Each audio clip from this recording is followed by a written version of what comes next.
추수감사주일에 주시는 하나님 말씀을 받겠습니다.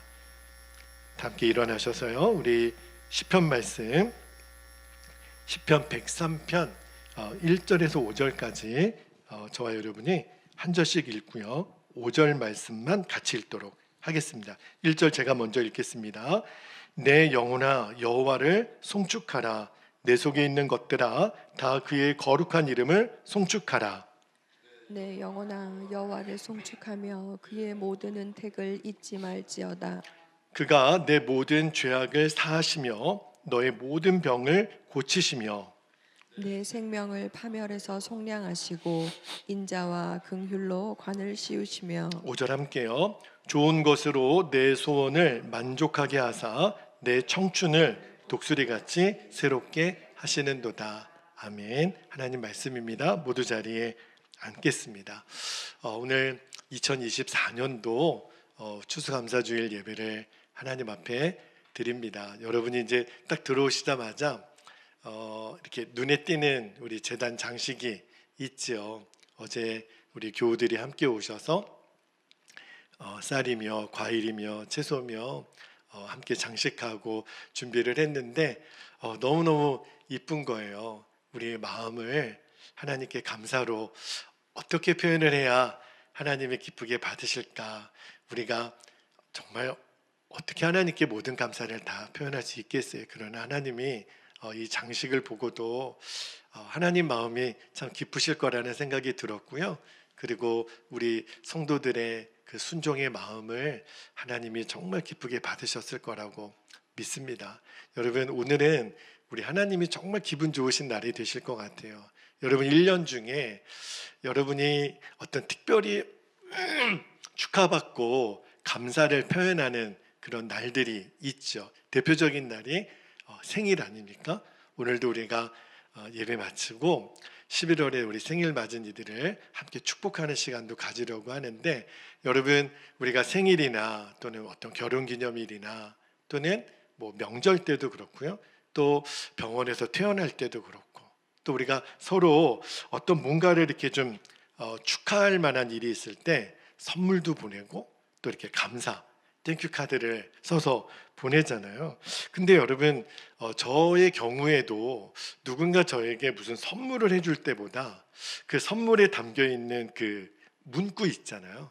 그 감사의 글들, 그거를 읽으면 너무너무 기분이 좋아요. 여러분도 그러시죠? 여러분, 누군가 나에게 감사합니다 이렇게 편지나 카드를 써서 이렇게 주면 너무너무 기분이 좋거든요. 그러니까 오늘이 바로 그날이에요. 오늘 제가 지난주에 여러분에게 감사 카드를 나눠드리면서 우리가 올 한 해에 하나님께 드리는 감사의 기도 제목들을 한번 적어보시도록 부탁을 드렸는데, 오늘 하나님이 여러분이 드리는 그 감사의 제목들 하나하나를 다 보실 거 아니에요. 다 받으실 거 아니에요. 그러니까 우리 하나님이 막 입이 이렇게 걸리실 것 같아요.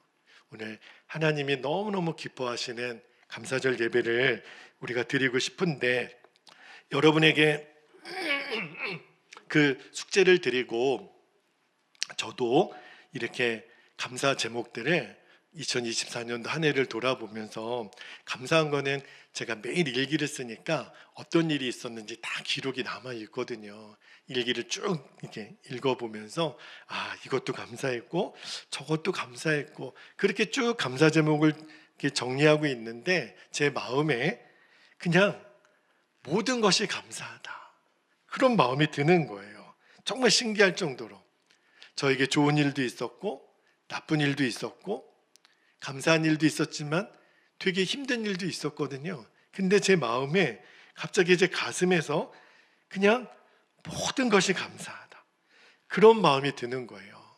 힘들고 어려웠던 순간조차도 그냥 다 감사하다. 마치 제 영혼 깊은 곳에서 막 샘이 솟는 듯한 그런 느낌이 들었어요. 여러분, 우리가 예수님 믿고 구원받았다, 또 거듭났다, 사실은 같은 말이에요. 이런 표현을 쓰죠.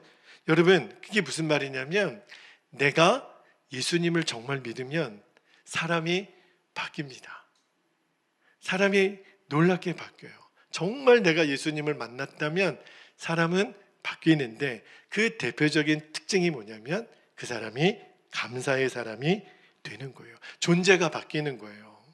여러분, 예수님을 진짜로 우리가 만났다면 내 주변에 있는 사람들이 수지 맞습니다. 왜냐하면 그 사람의 존재가 감사로 바뀌어요.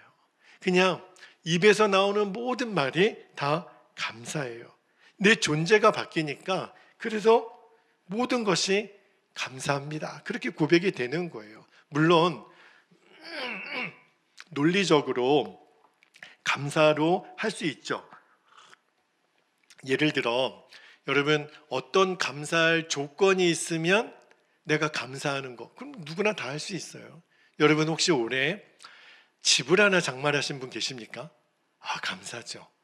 여러분, 올해 작년보다 수입이 2배로 좀 늘어나신 분이 계십니까? 감사죠. 혹시 작년에는 몸이 되게 아팠는데 올해 그 오랜 아픔이, 질병이 고침을 받았다, 그러면은 감사죠. 아이가 대학 입시를 너무 잘했어요. 그리고 대학에 합격하고 남편이 승진하고, 그러면 우리는 감사가 저절로 나오죠. 왜냐하면 감사의 조건이 있으니까.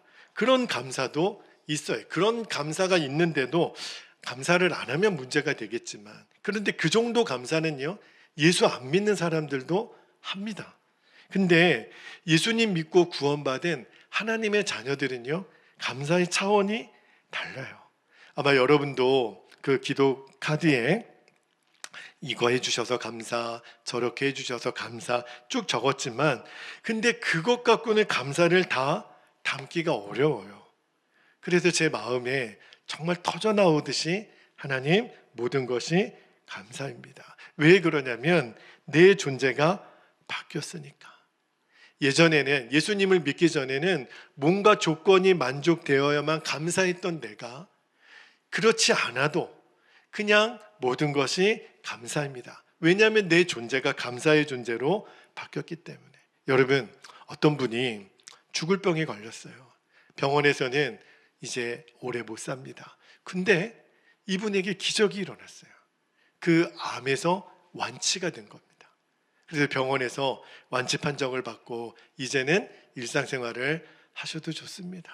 그 의사한테 소견을 듣고 얼마나 기쁜지. 그리고 이제 길을 나오는데 갑자기 저 푸른 하늘을 보니까 그 푸른 하늘이 감사가 되더래요. 그리고 길을 지나는데 길가에 들풀이 하나 이렇게 피어 있는 것이 늘 무심코 지나갔던 건데 그날따라 그 들풀이 너무너무 감사가 되더래요. 지나가다가 사람하고 툭 부딪혔어요.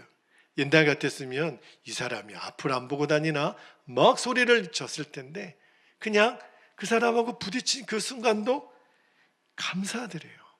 그냥 모든 것이 감사가 되더래요. 여러분, 그 느낌 아십니까? 내가 지금 조금 전까지만 해도 죽을 병에 걸렸던 사람이었거든요. 그런데 내가 이제 고침을 받았어요. 여러분, 예수님 믿고 일어나는 변화가 바로 이 변화예요. 자, 데살로니가전서 5장 18절 말씀을 제가 한번 읽어드릴게요. 범사에 감사하라. 이는 그리스도 예수 안에서 너희를 향하신 하나님의 뜻이니라. 여러분, 하나님께서 예수님 통해서 우리를 구원해 주실 때 하나님의 뜻이 있었어요. 하나님의 계획이 있었어요. 하나님의 뜻은 뭐냐면 저와 여러분이 범사에, 이 범사라고 하는 것은 모든 일입니다. 모든 일에 감사하는 사람이 되는 것, 그렇게 만들어 주시는 게 하나님이 우리를 구원하신 목적이라는 거예요. 제가 조금 전에 암에서 치유받은 사람의 이야기를 들었지만 여러분, 우리도 똑같죠. 우리도 저 푸른 하늘, 또 들풀 지나가는 사람들 늘 보던 거예요. 그런데 내가 예수님 안에서 구원받은 하나님의 자녀가 된 내 존재가 달라진 사람에게는요, 그 모든 것이 감사로 바뀐다는 거예요. 이게 참 놀라운 일이죠. 오늘 우리가 읽었던 시편 103편은요 원래 끝절까지 다 읽고 싶었지만 5절까지만 읽었는데 여러분이 나중에 103편 10편 말씀을 끝까지 읽어보세요. 이 말씀이 이스라엘 백성들이 하나님 앞에 감사절 드릴 때 그들이 늘 불렀던 찬양이에요. 그 중에 1절 말씀을 한번 볼게요. 오늘 1절 말씀에 보니까 내 영혼아 명령합니다. 여호와를 송축하라. 내 속에 있는 것들아 다 그의 이름을 거룩한 이름을 송축하라. 송축하라고 하는 거는 찬양하라, 감사하라 그런 뜻이거든요. 그리고 이어지는 2절에도 내 영혼아 여호와를 송축하며 그의 모든 은혜를 잊지 말지어다. 그렇게 고백을 하고 있어요. 여러분, 이 감사와 찬양은요, 오늘 다윗이 그렇게 고백하잖아요. 내 영혼아, 내 속에 있는 것들아. 그러니까 이 감사하고 찬양하는 일은 보통 사람은 할 수가 없어요. 누구만 할 수 있죠? 영혼이 살아있는 사람. 영혼의 일이라는 거예요. 여러분, 오늘 이렇게 예배하고 우리가 입술을 열어 하나님을 찬양하고 기도하고 감사하는 건요, 여러분이 지금 영혼이 살아있어서 그래요. 이게 얼마나 놀라운 일인지 몰라요. 여러분, 우리가 예수님 믿고 변화된 최고의 복이 뭐죠? 영혼이 살아나는 거예요. 그러면 예수님 믿기 전에는 영혼이 죽었단 말인가요? 맞습니다. 그러면 목사님, 영혼이 죽어있던 때와 영혼이 살아있던 때는 뭐가 차이가 나는 거죠? 지금 눈에 보기에는 똑같은 것 같아요. 아마 여러분들이 예수님 믿기 전과 예수님 믿은 다음에 나는 뭐가 달라졌지? 나는 똑같은 것 같은 거예요. 근데 여러분, 내 육신의 눈으로 보면 똑같은 것 같지만 영의 눈으로 보면 달라요. 지금 여러분은 영이 살아있습니다. 그러면 영이 죽었다라는 말은 무슨 말일까요? 영이 죽었다라는 말은 본래 하나님이 나를 얼마나 사랑스러운 존재로 지었다라는 것을 지금 영이 죽어있는 사람은 모릅니다. 그래서 우리가 전도할 때 하나님은 당신을 사랑하십니다 이렇게 말하면 콧방귀도 안 껴요. 그래서 그 하나님이 나에게 뭐 돈을 줬냐 먹을 걸 줬냐 이렇게 나오죠. 왜 그렇게 반응이 나오는지 아십니까? 영이 죽어 있으니까. 그런데 영이 살아있는 사람에게 하나님은 당신을 사랑하십니다 그러면 너무너무 감격이 돼요. 맞습니다. 하나님은 나를 그렇게 사랑하는 존재로 만드셨습니다. 그렇게 인정이 된다니까요. 여러분, 사람이요, 겉으로는 잘 이렇게 꾸미고 겉으로는 뭐 자기가 이렇게 대단한 사람처럼 보이지만 다 속으로는 압니다. 내 자신이 얼마나 못됐고 얼마나 악하고 얼마나 더러운지 우리가 알아요. 그래서 대부분의 사람들은 내 안에 이 좌절과 열등감이 강합니다. 우리는 남에게 나 자신을 드러내기 싫어요. 왜 그렇죠? 내 실체를 아니까. 다른 사람이 내 내면의 것을 보는 것이 싫은 거예요. 그래서 그런 좌절감 속에 많은 사람들이 삽니다. 그런데 여러분, 예수님을 믿게 된 것이 왜 복음인 줄 아십니까? 이제는 내가 다른 사람한테 그렇게 감추고 살 필요가 없어요. 우리가 십자가 복음을 알기 전에는 싫었죠. 왜요? 내가 죄 가운데 살아가는 내 자신이 더럽고 좌절이고 열등감이니까. 근데 예수님을 우리가 믿고 변화된 삶의 핵심이 뭐냐면 아담과 하와가 죄 짓기 전에 에덴 동산에서 하나님이 태초에 만드신 그 하나님의 영광스러운 모습이 무엇인지를 알게 돼요. 그러니까 내가 예수님 믿고 구원받은 사람은 얼마나 어떤 변화가 일어나냐면 자존감이 굉장히 강해집니다. 자존감은요, 교만하고 달라요. 내가 뭐 잘났지, 모든 것을 할 수 있지, 내가 한다면 하는 사람이야. 이거는 교만이고요. 자존감은 뭐죠? 자존감은 하나님이 나를 너무너무 사랑하셔. 아무런 조건 없이 하나님은 나를 사랑하셔. 부모가 자녀를 키울 때도 아이를 위해서 해줄 수 있는 최고의 선물이 뭐라 그래요? 엄마 아빠는 너를 있는 모습 그대로 인정해. 그게 아이에게 최고의 선물이에요. 그죠? 내가 실수했어도 넘어졌어도 그것이 나의 부모에게 사랑 못 받는 조건이 아닌 거예요. 부모에게 있어서는 나를 있는 그대로 사랑해 준다라는 것만 아이들이 알면 그 아이는 절대로 삐뚤어가지 않습니다. 성도들도 똑같아요. 내가 내 자신을 보면 늘 죄악투성이죠.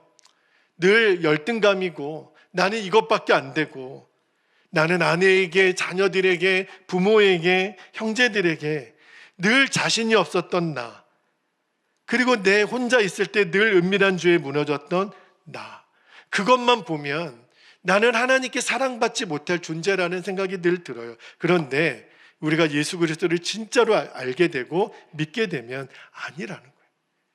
하나님은 그런 것 때문에 나는 너 싫어 이렇게 말씀하시는 분이 아니라는 거예요. 나는 너를 있는 모습 그대로 사랑한다. 여러분, 사람들이 다 무서운 죄책감에 살아가요. 왜 그러냐면 나는 죄짓기 싫은데 끊임없이 내 안에 죄가 일어나거든요. 그런데 십자가 복음이 뭐예요? 예수님 안에서 내 모든 죄는 다 용서받았다. 할렐루야. 여러분, 이것이 진짜 믿어지는 사람만 감사가 나오게 돼 있어요. 이거를 진짜 믿지 못하면 여전히 나는 감사보다 불평이 나옵니다. 여러분, 우리가 알잖아요. 얼마나 이기적인 사랑인지.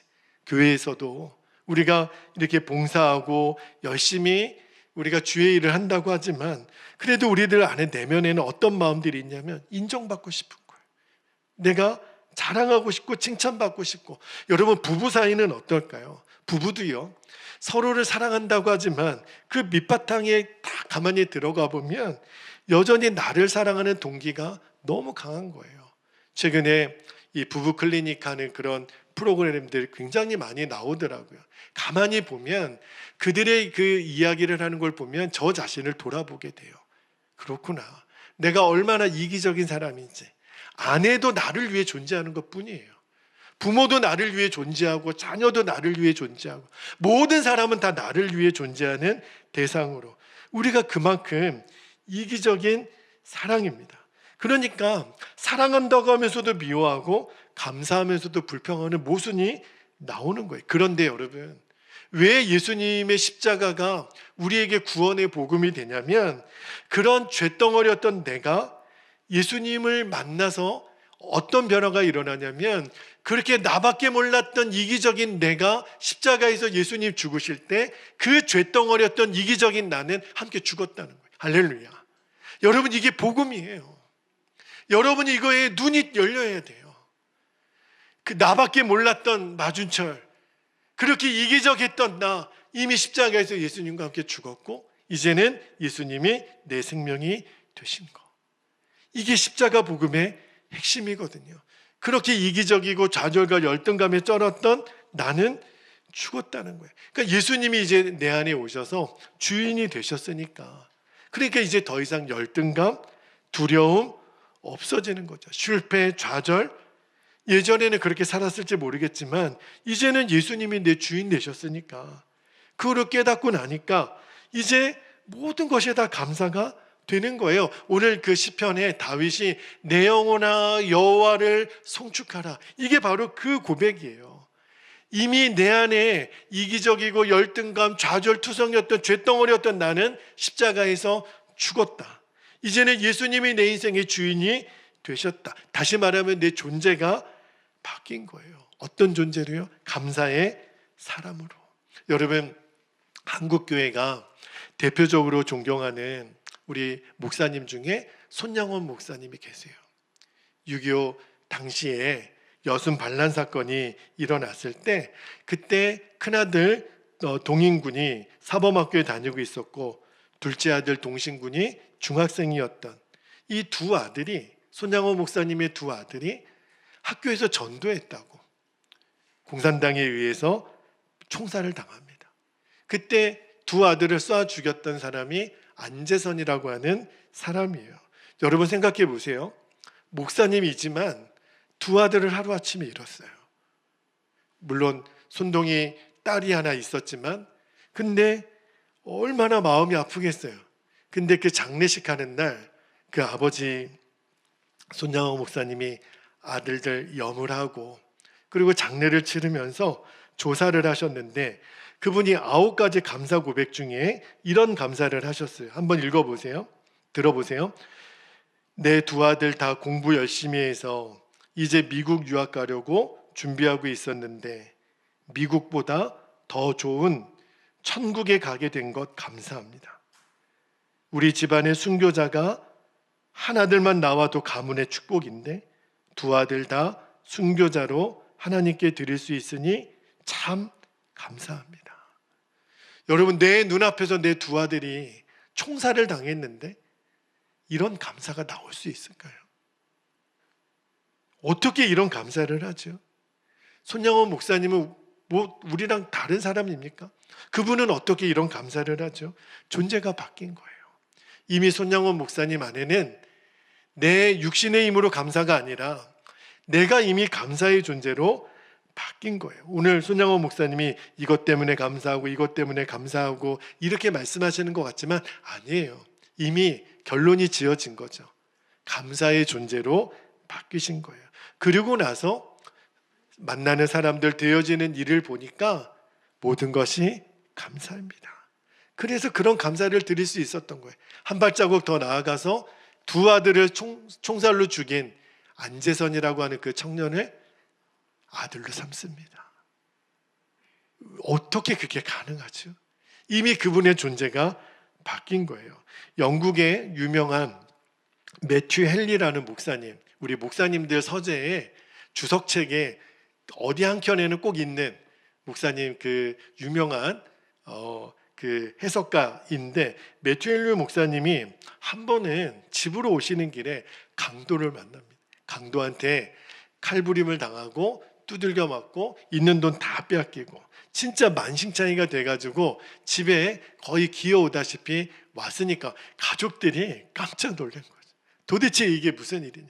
그런데 이제 목욕을 하고 다시 옷을 입고 서재에서 그 매튜 헨리 목사님이 이렇게 고백을 하셨어요. 뭐라고 고백하셨냐면, 하나님 감사합니다.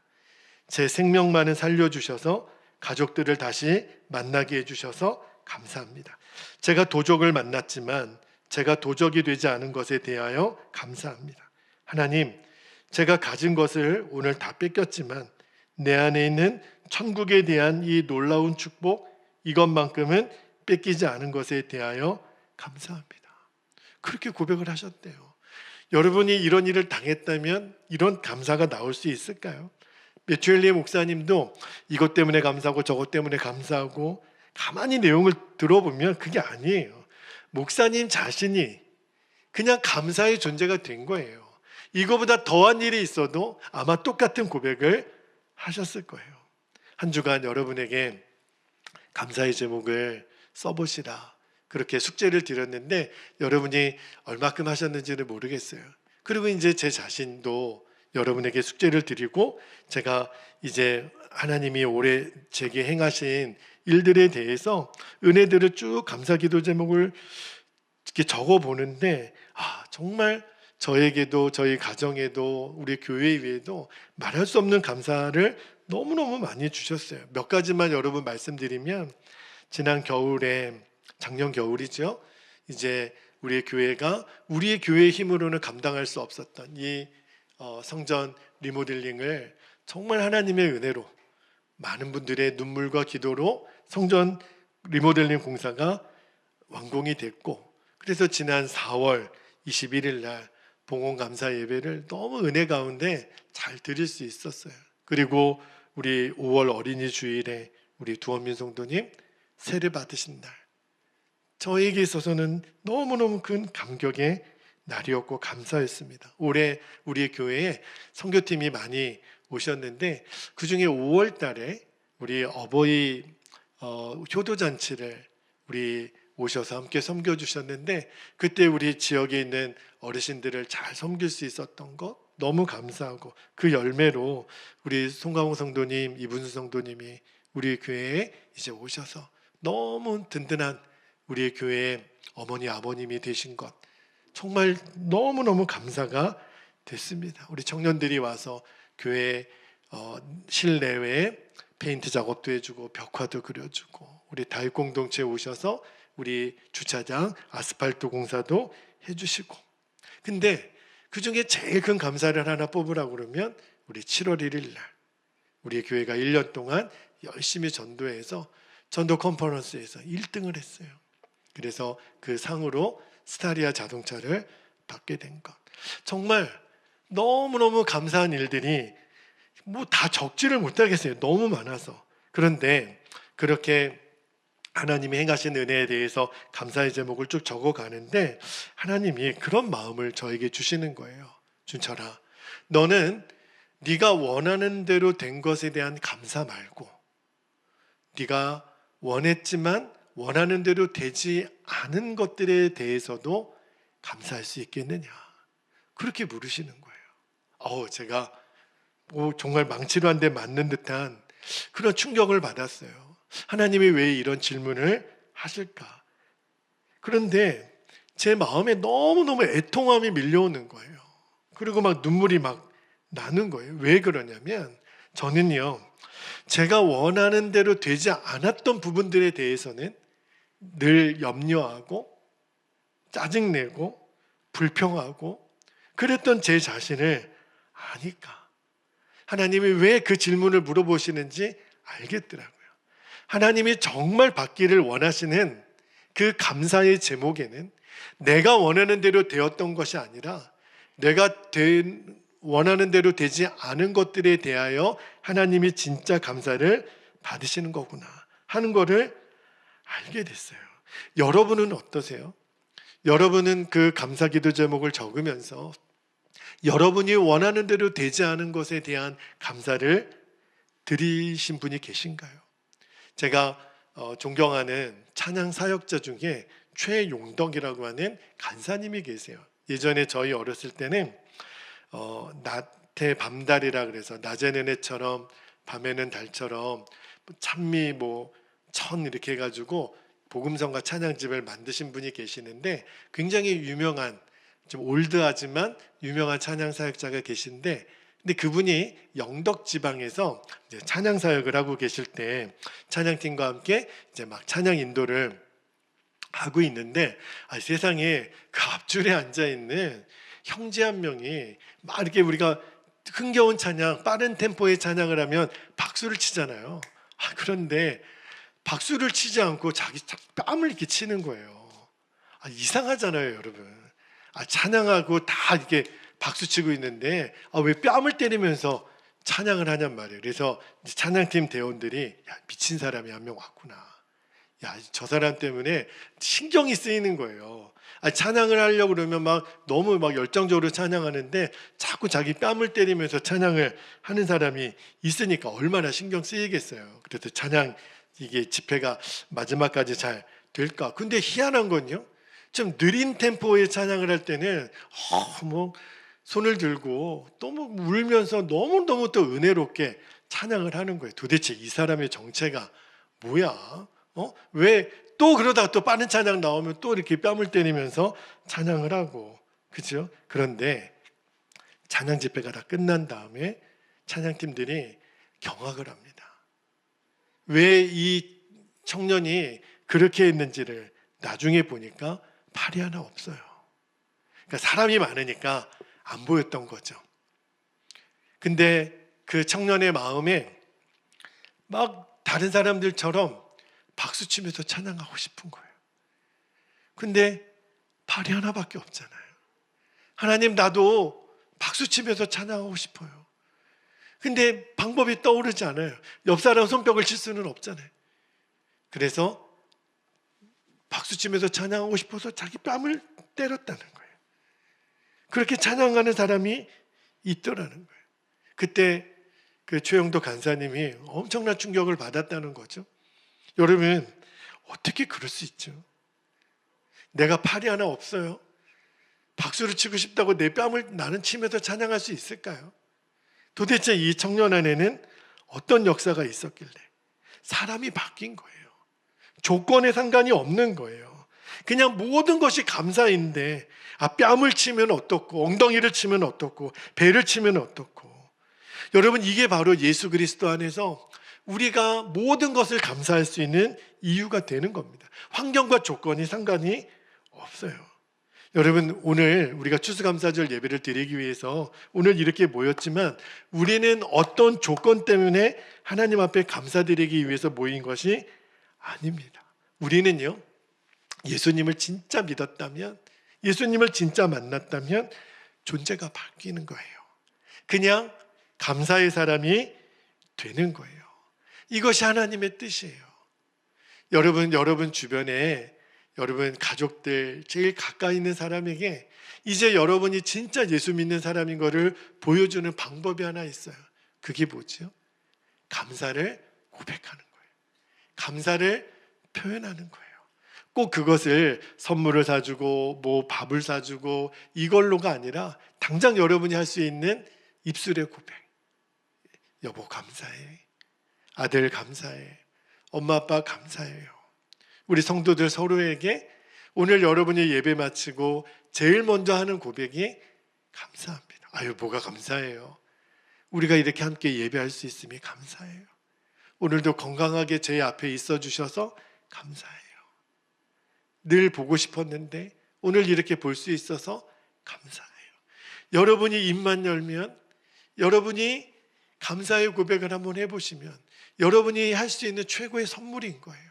하나님이 오늘 우리에게 바라시는, 여러분 이스라엘 백성들이 출애굽하고 이스라엘 백성들이 광야에서 몇 년을 시간을 지냈냐면 40년을 보내요.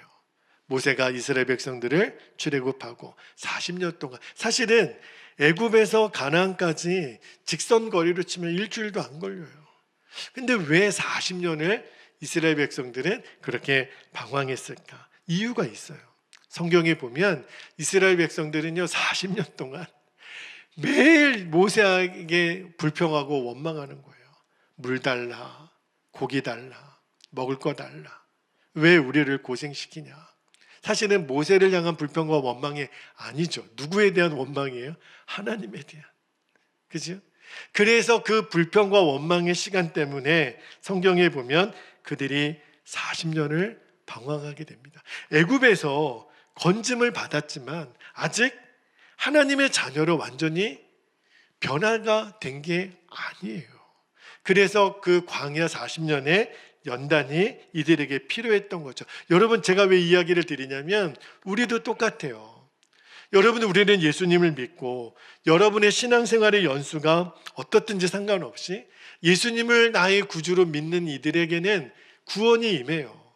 여러분에게는 예수님으로 인한 구원을 받으셨죠. 그런데 하나님은 저와 여러분이 구원받았다면 구원받은 백성으로 존재를 바꾸기를 원하시는 거예요.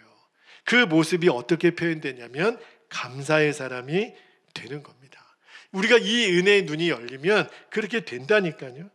여러분 그러기 위해서는 제가 아까 말씀을 드렸죠. 내가 원래 아담과 하와가 죄짓기 전에 하나님이 당신의 형상을 담아 지으신 우리의 최초 인간의 모습, 그 생명을 코에 넣어주면서 하나님의 성품을 담은 그 모습으로 우리를 창조하셨던 그때의 모습, 내가 너무너무 사랑받기 위해 태어난 존재였다라는 것을 이제는 예수님을 믿는 그 순간에 저와 여러분이 알게 되는 거예요.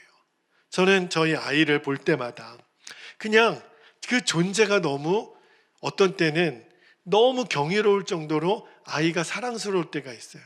그죠? 아이가 완벽해서가 아니에요. 내 아이니까. 그죠? 하나님이 저와 여러분을 보실 때 여러분은 다 하나님이 만드신 창조물이에요. 그 하나님이 여러분의 아버지시거든요. 그 예수님이 나를 위해 죽으셨을 뿐만 아니라 성령으로 내 안에 오셨어요. 그리고 내 인생의 주인이 되어주셨어요. 그러니까 걱정하지 않는 거예요. 여러분 정말 부탁드리고 싶어요. 아무것도 걱정하지 마십시오. 여러분이 무엇을 먹을지, 무엇을 마실지, 무엇을 입을지 그거는 여러분이 걱정할 바가 아니라 그랬어요. 왜냐하면 하나님 그 아버지가 진짜 내 아버지가 되셨으니까. 그죠? 그러면 목사님 이제 나보고 어떻게 살라고요? 우리가 할 수 있는 거는 하나밖에 없어요. 주님이 내 인생의 주인이 되셨으니까 내가 걱정을 뭐하러 해요? 내가 할 수 있는 일은 감사밖에 없죠. 그러면 여러분 묻고 싶을 거예요. 목사님은 그러면 두려운 일, 걱정되는 일, 낙심되는 일 없습니까? 저에게 왜 없겠어요? 있지요. 저에게도 여전히 해야 될 일이 있고 어떤 때는 제 어깨에 천근만근의 짐이 꽉 누르는 것 같은 때가 있어요. 자신이 없어질 때도 있고 제가 여러분의 담임 목사로 정말 목회를 잘할 수 있을까? 두려움이 올 때도 있고 해결해야 될 문제는 계속 다가오고. 근데요, 제 마음속에 이번 한 주간 이 부분에 대해서 결론을 짓기를 저는 다 감사합니다. 모든 것이 감사합니다. 그리고 제가 왜 그 마음이 왔는가를 생각해 보니까 제 모든 생각의 초점을요, 저는 하나님께만 맞추기로 했어요. 여러분 한번 해보세요. 여러분의 생각의 초점을 하나님 그분에게만 맞춰보면 놀랍게도 모든 것이 감사가 됩니다. 한번 해보세요. 여러분이 지금 두려움이 있습니까? 질병의 문제든 건강의 문제든 또는 뭐 재정의 문제든, 근데 여러분의 생각을 하나님께만 초점을 맞춰보십시오. 그러면 두려움이 떠나갑니다. 그 증인이 있어요. 여러분 시편 23편 1절에 다윗이 이렇게 고백하죠. 말씀을 읽어드릴게요. 1절에 보니까 여호와는 나의 목자시니 내게 부족함이 없으리로다. 여러분 이 문장에 이게 좀 앞뒤가 맞지가 않아요. 내게 부족함이 없으려면 내게 부족한 것이 있어야 부족함이 없는 거예요. 그죠? 근데 원인이 앞에 조건절이 뭐냐면 여호와가 나의 목자시니 내게 부족함이 없대요. 그죠? 그러면 이 말이 무슨 말이에요? 내 모든 초점을 하나님께만 맞추고 나니까, 다시 말하면 하나님이 나의 목자셔. 그게 진짜로 믿어지는 사람에게는 내게 부족한 것이 산더미처럼 많아도 이제 그게 나의 부족함이 아닌 거예요.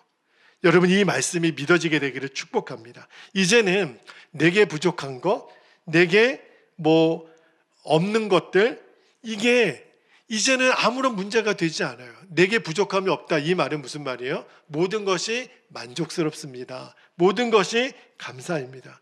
여전히 어려움은 있죠. 문제는 있죠. 그러나 하나님이 나의 목자시니, 다시 말하면 내 모든 초점은 하나님이십니다.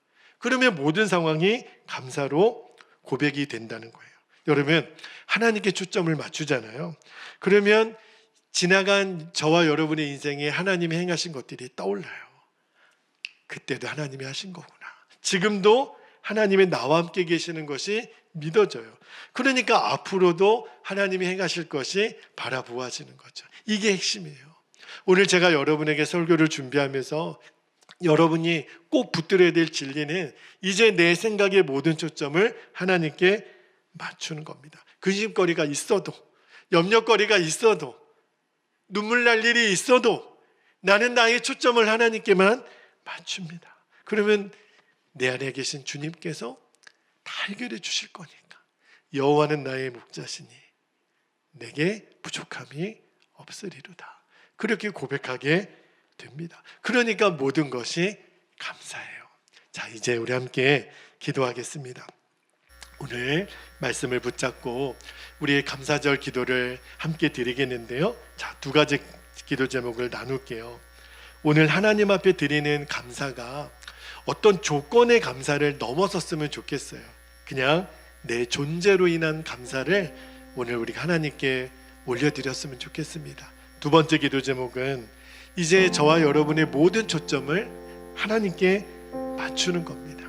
그리고 이제 일평생 감사한 사람의 삶을 사는 거예요. 당장 오늘 예배가 끝난 이후부터 내 주변에 만나는 모든 이들에게 여러분 주께로부터 받은 감사를 표현해 보십시오. 이제 여러분의 감사가 여러분의 삶의 모든 자리를 천국으로 바꿀 것입니다. 우리는 모든 것이 감사합니다. 이 고백을 가지고 우리 두 가지 기도 제목 붙잡고 주님의 이름을 간절히 부르신 후에 통성으로 기도하겠습니다. 주여